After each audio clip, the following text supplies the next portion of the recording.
Right then, quite a bit to get through as far as Ethiopia and this deal with the IMF and the World Bank, as you're about to hear, is concerned. Let's talk to Zemedeneh Negatu, who's the chairman of the Fairfax Africa Fund, who joins us now live from Addis Ababa. Zemedeneh, great to see you on the program tonight. I know for a very long time Ethiopia's been reluctant to even ask for a bailout from the IMF or the World Bank, but here we are with this $3 billion deal. What happened? Well, Rama, thank you for having me back on your program again.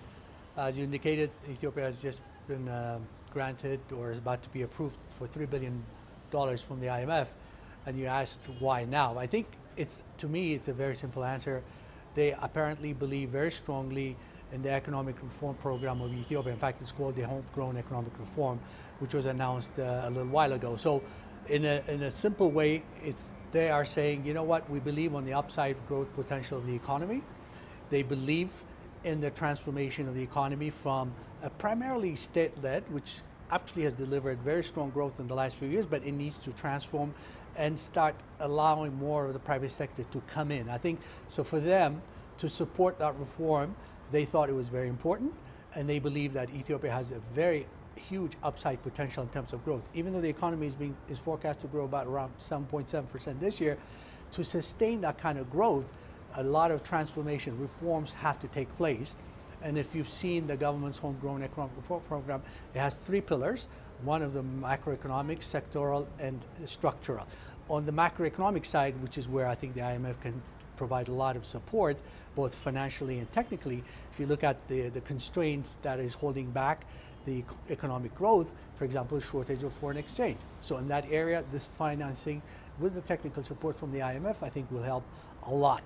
As well as, I think, to reform the economy. The inflationary pressure on the economy this month, for example, inflation was officially at 20%. Again, to reduce that, I think the transformation, the economic program has given priority and focus. So when you look at it in totality, the bottom line is both the IMF and the World Bank. It's not just $3 billion, I think, as the minister indicated earlier.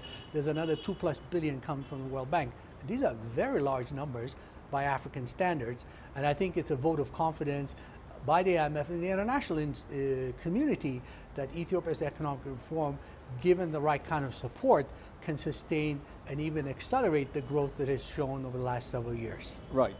The reform side of this, however, does require Ethiopia to address that foreign exchange shortage, but at the same time transition to a much more flexible exchange rate regime. And there's also an element of strengthening oversight and management at state-owned entities, because there's a lot of debt that's built up essentially in books on that end of the world. But let's start with the currency side of it.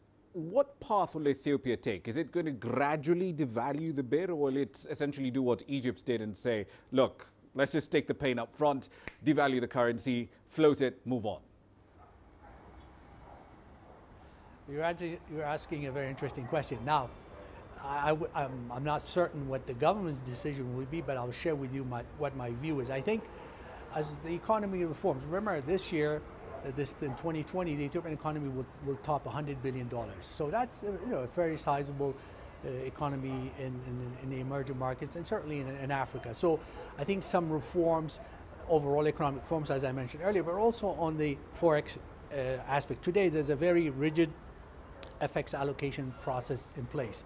Obviously hasn't really delivered the results that the government was looking for, and also the demand from the private sector, from exporters, is much more significant than the availability. So I think my view is a gradual easing will be the more appropriate one, as opposed to the drastic, safe devaluation. And also, in my opinion, I don't think an immediate liberalization, the full float, I don't think it's in the works. Now, I may be wrong, but my experience shows, and I've spent many years in Latin America when they have these kinds of challenges, I think it's better to gradually liberalize, make it a bit more flexible than it is now, because to sustain a fully floating currency, you need very large reserves, you need very sophisticated institutions to support that.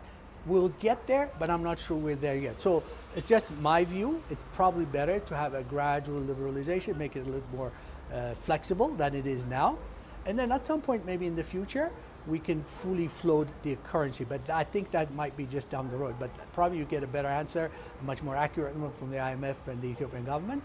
But my view is it's better to gradually liberalize it than one big bang, free float. I think you mentioned, I think the Egyptians had done that, but I'm not sure we're there yet. We're still at about $100 billion. We still have to build very strong institutions. Yeah. As I said, even though the economy's been growing over the last 12, 13 years, it was a state-led model. So the regulator was the state-owned companies being regulated. Now you have more and more, as the Prime Minister said, the private sector in Ethiopia will have a bigger role in the economy. That means the mindset as well as the institutional capacities have to evolve along with that. So right. I'm just suggesting we take it gradually in terms of the currency floating approach. Okay.